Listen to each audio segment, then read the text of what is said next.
Hi అండి, అందరూ నమస్కారం. రాజేంద్ర ప్రసాద్ మాట వింటా ఉంటే కంపరం పుడతా ఉంటుందండి ఒక్కోసారి.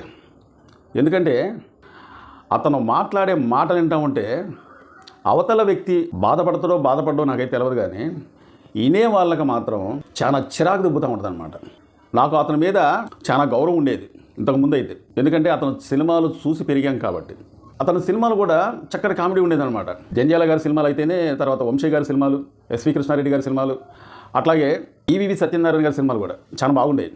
కానీ ఈ మధ్యలో అతను ఏ ఈవెంట్కి పిలిచినా మాట్లాడేటప్పుడు మాత్రం ఎవరినో ఒకరిని ఏదో ఒకటి అనాలని ఒక ఉద్దేశంతో అంటుండో, లేకపోతే వాళ్ళ మీద చనువుతో అంటుండో ఇప్పటికీ నాకు అర్థం కావట్లేదు.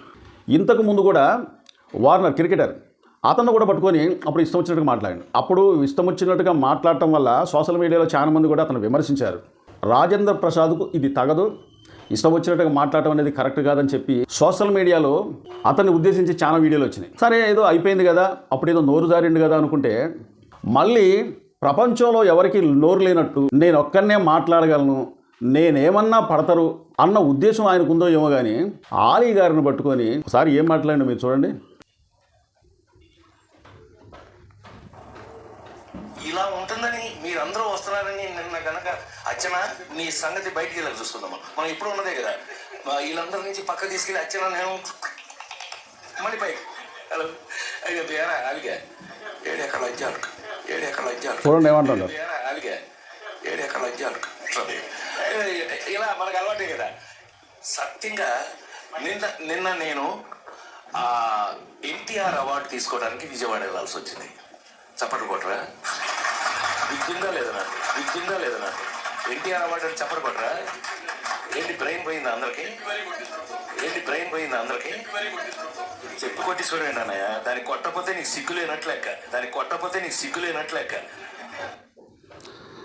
చూసారండి, ఎవరిని ఏ మాట అనాలో అసలు ఆ మాట అనకూడదా అంటే అవతల మనిషి ఏమన్నా బాధపడతాడా, నా గురించి మరి చెడ్డగా ఏమైనా అనుకుంటారా అని ఇంత ఆలోచన లేకుండా ఆలీ గారిని పట్టుకొని లకారాలతోని, ఇంకంతకన్నా పెద్ద మాట ఏముంటుంది. ఒకవేళ ఆలీ గారితోని మీరు అంత చనువుగా ఉన్నట్లయితే ఎవరు లేనప్పుడు మీరు సినిమా షూటింగ్ కాడ లేకపోతే మీరు పర్సనల్గా ఎక్కడన్నా కలిసి మాట్లాడుకునేటప్పుడు మీ ఇష్టం వచ్చినట్టుగా మాట్లాడుకోవచ్చు. అంతేగాని పబ్లిక్ మీటింగ్లో మాట్లాడేటప్పుడు మన నోరు అనేది అదుపులో ఉండాలి.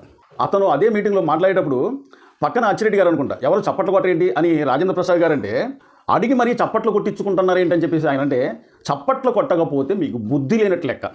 ఇదే అతను మాట్లాడేది.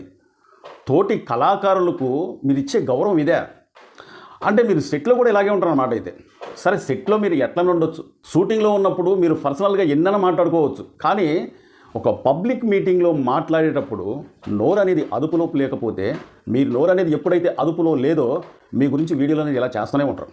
రాజేంద్ర ప్రసాద్ 200 పైగా సినిమాలు నటించారు. ఎందుకంటే అతను అంటే నాకు చాలా గౌరవం. ఒక 4 నంది అవార్డులు కూడా వచ్చినాయి. ఎందుకంటే అతను ఏ సినిమా తీసినా, ఏ పాత్ర చేసినా, ఒక కామెడీ కావచ్చు, లేకపోతే ఎమోషనల్గా కావచ్చు, ఆ నలుగురు అనే సినిమా అయితే మాత్రం నేను కనీసం ఒక 10 సార్లు చూశానండి. ఎందుకంటే అంత బాగుంటుంది అనమాట ఆ సినిమా. ఆ సినిమాకి నంది అవార్డు వచ్చింది. ఆ సినిమా కాదు, నాకు తెలిసినంత వరకు అయితే ఒక 4 నంది అవార్డుల దాకా అతని సినిమాలకు వచ్చినాయి. చాలా గొప్ప నటుడు. కానీ ఇదేంటి, ఆలీ గారిని పట్టుకోనో లకారాలతో మాట్లాడటం, రోజా గారిని పట్టుకోనో ఏమే అంటాం. మీకు చనువు ఉండొచ్చండి వాళ్ళ మీద. చనువు ఉన్నంత మాత్రాన ఒక పబ్లిక్ మీటింగ్లో ఏ మాటలైతే మీరు మాట్లాడకూడదో ఆ మాటలు మాట్లాడేటప్పుడు అవతల వ్యక్తి బాధపడడం మనకు తర్వాత సంగతి, కానీ చూసే ప్రేక్షకులు, ఎందుకంటే వాళ్ళకు కూడా కొంతమంది అభిమానులు ఉంటారు. ఒకవేళ మీ మీద చనువుతోని ఎవరన్నా మీ గురించి మాట్లాడితే, అదే విధంగా మాట్లాడితే మీకెంత బాధ అనిపిస్తుంది. కాబట్టి ఇప్పటికైనా రాజేంద్ర ప్రసాద్ గారు మీరు తెలుసుకోవాల్సింది ఏంటంటే, ఒకరిని అనేటప్పుడు మన గురించి 10 మంది 10 రకాలుగా అనుకుంటారని ఒకసారి అర్థం చేసుకోవడం మంచిది. ఎందుకంటే 10 మంది వినేటప్పుడు 10 మంది 10 రకాలుగా అనుకునే అవకాశం ఉంటుంది. చాలాసార్లు మీరు గొప్ప మాటలు చెప్పారు.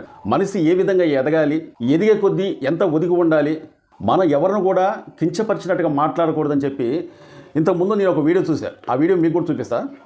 ఎందుకంటే రాజేంద్ర ప్రసాద్ గారు మీరు చాలా సీనియర్ నటులు, మీరంటే మాకు గౌరవం. ఒకసారి ఈ వీడియో చూడండి. ఇప్పుడున్న యూత్ అందరికీ నేను చిన్న మీకంటే కొంచెం ముందు పుట్టిన వాడిగా నేను చెప్పదలుచుకుంటే ఏంటంటే, ఇవాళ ఉన్న సక్సెస్ రేపు ఉంటుందన్న గ్యారంటీ లేదు. సో అందుకని మనం ఎప్పుడు నార్మల్గా ఒకటే టెంపరేచర్ ఉండాలి. సక్సెస్ వచ్చింది ఓకే, ఏమి జరిగినా తీసుకోవడానికి రెడీగా ఉండాలి. ఏది చేసినా ఫేస్ చేయడానికి రెడీ. ఇదే జీవితం. జీవితాన్ని ఫేస్ చేయి. మానవ జీవితం కంటే గొప్పది ఇంకోటి లేదు నా రైస్. సో మానవ జీవితంలో మనకున్న అవకాశాలు గోల్డెన్. ఏది ఎక్కువగా చేయకు, ప్రతిదీ లిమిట్ లో ఉండు.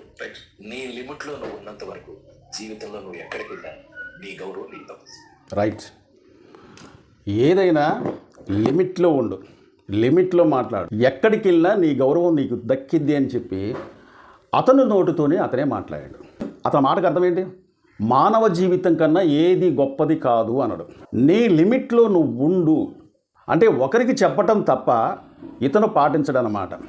నాకు ఇప్పుడు అర్థమవుతుంది రామకృష్ణ గారి మాట ఏంటో, ఆయన మాట తీరేంటో, ఎవరిని ఏ విధంగా మాట్లాడుతుంది. ఒకరిని బాధ పెట్టి అవతల వ్యక్తి బాధపడతా ఉంటే అతన్ని బాధ చూసి మనం సంతోషపడతా ఉంటాం. చూసావా? ఇది మళ్ళీ ఇవాళ రేపు మీడియా ముందుకు వస్తాడు. లేదు లేదు నేను ఆలీ గారిని అట్ట అనలేదు, రోజా గారిని అట్ట అనలేదు, నా మాటలు వక్రీకరించారంటాడు. ఇక వక్రీకరించేది ఏంటండి? నాకు తెలియకడుతున్నా. లకారాలతో మీరే మాట్లాడారు కదా, అది అందరూ చూశారుగా. అంటం తప్పించుకోవడం. ఇంతకు ముందు కూడా ఎన్నోసార్లు వాడు నా తమ్ముడు లాంటి వాడు, ఆమె నా బిడ్డ లాంటిది, కాబట్టి ఆ చనువుతో నేను అన్నానే కానీ వేరే ఉద్దేశంతో అనలేదు, నా మాటలను వక్రీకరించారని చెప్పేసి ఇంతకుముందు కూడా చాలాసార్లు చెప్పిండు. మళ్ళీ అదే విధంగా మళ్ళీ ఇవాళ రేపు మళ్ళీ మీడియా ముందుకు వచ్చేసి మళ్ళీ అదే మాటలు అంటాడు.